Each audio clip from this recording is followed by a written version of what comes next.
MIM के राष्ट्रीय प्रवक्ता हैं। वकार साहब, स्वागत आपका। आपका आज मैंने बयान सुना, आपने कहा कि बीजेपी ऐसा चाहती है कि पूरे देश भर का मुसलमान इसका विरोध करे। तो मुसलमान तो सर कहीं विरोध नहीं कर रहा है, बल्कि मुसलमानों की तरफ से कोई ख़ास प्रतिक्रिया भी देखने को नहीं मिली। तो आपका क्या मानना है कि राष्ट्रीय गीत को अनिवार्य करने के पीछे के कारण क्या है? क्या राष्ट्रभक्ति से ओतप्रोत है बीजेपी और चाहती है कि पूरा देश राष्ट्रभक्त बने, उसी विचारधारा के तहत लाया गया है, या फिर बंगाल के चुनाव?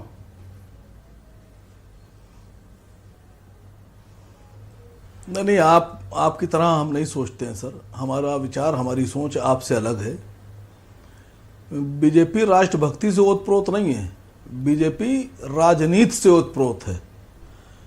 और भारतीय जनता पार्टी 2 प्रयास बंगाल में कर चुकी है चुनाव के, और वो इस चुनाव में बंगाल में अपनी सरकार बनाना चाहती है। इसके लिए वो तमाम तर हथकंडे अपना रही है।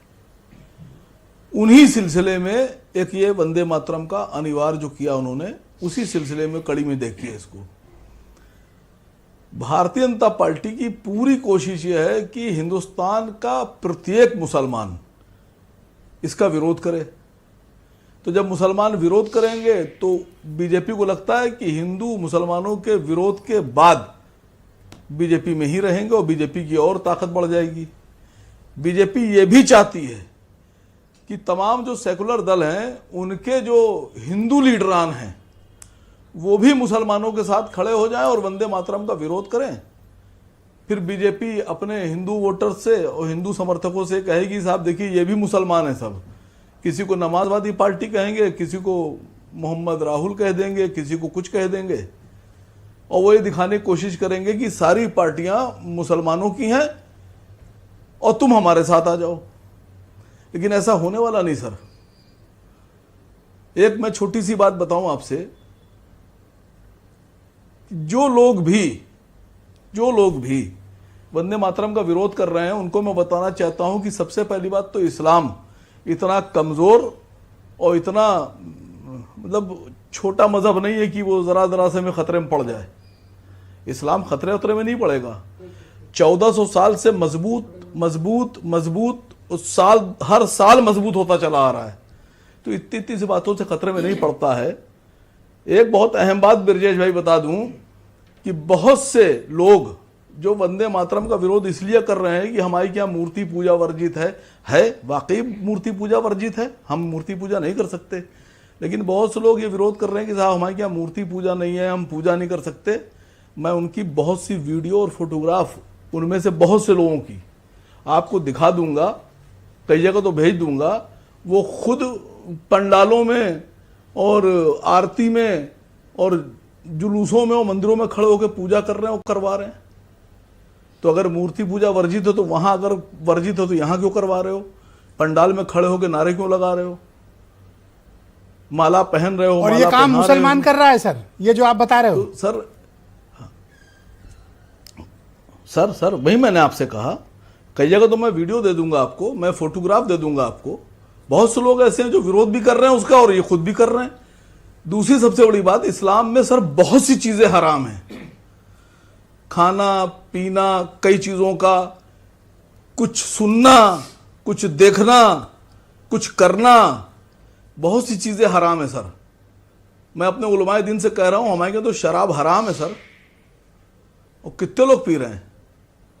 जारी कीजिए फतवा, क्यों नहीं जारी करते हैं आप? अगर मुसलमान लोग कहते हैं कि अगर मुसलमान शराब छोड़ दे तो शराब नालियों। सर आप जिस तरह से बोल रहे हो, एसएन सिंह की आंख में आंसू आ जाएंगे सर, इतना ज्यादा बोलोगे तो। नहीं सर, एसएन सिंह साहब से मैं छोटी सी गुजारिश करूंगा। आपने कहा मुसलमान नहीं गाएगा, और आज मैं बैठा हूं आपके सामने सर।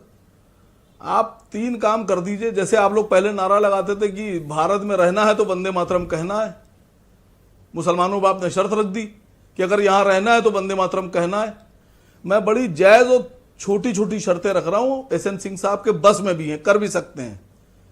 शर्त नंबर 1, बांग्लादेश हमारा दुश्मन है, हमारे लोगों को मार रहा है। अडानी की बिजली वहां जाने से रोकिए, अडानी का व्यापार बांग्लादेश से बंद कीजिए, मैं वंदे मातरम गा दूंगा। किसानों पर जो 18% टैक्स लगाया है इसको 0 कर दीजिए, और वही टैक्स अमेरिका के प्रोडक्ट पे 18% लगा दीजिए, मैं वंदे मातरम गा दूंगा। एप्स्टीन फाइल में जिन लोगों का नाम आया है उनके लिए आप एसएन सिंह साहब देश से माफी मांग लीजिए कि साहब बहुत बड़ी गलती हुई, एप्स्टीन फाइल में नाम आया है, खाली माफी मांग लीजिए, देखिए मैं गा दूंगा। आपको बिना शर्त वंदे मातरम अब ये गाना बताइए पड़ेगा ना, वकार शर्त साहब। तो आप भी रखते थे बिना कि शर्त देश में गाना रहना। पड़ेगा आपको, कोई शर्त की कोई बात ही नहीं जी। बिना शर्त मानना पड़ेगा आपको। नहीं, पहली बात तो आप सर इतनी पैरवी को कर रहे हैं। बंकिम चंद्र चट्टोपाध्याय साहब थे कौन पहले तो ये बताइए, लोगों को पता ही नहीं है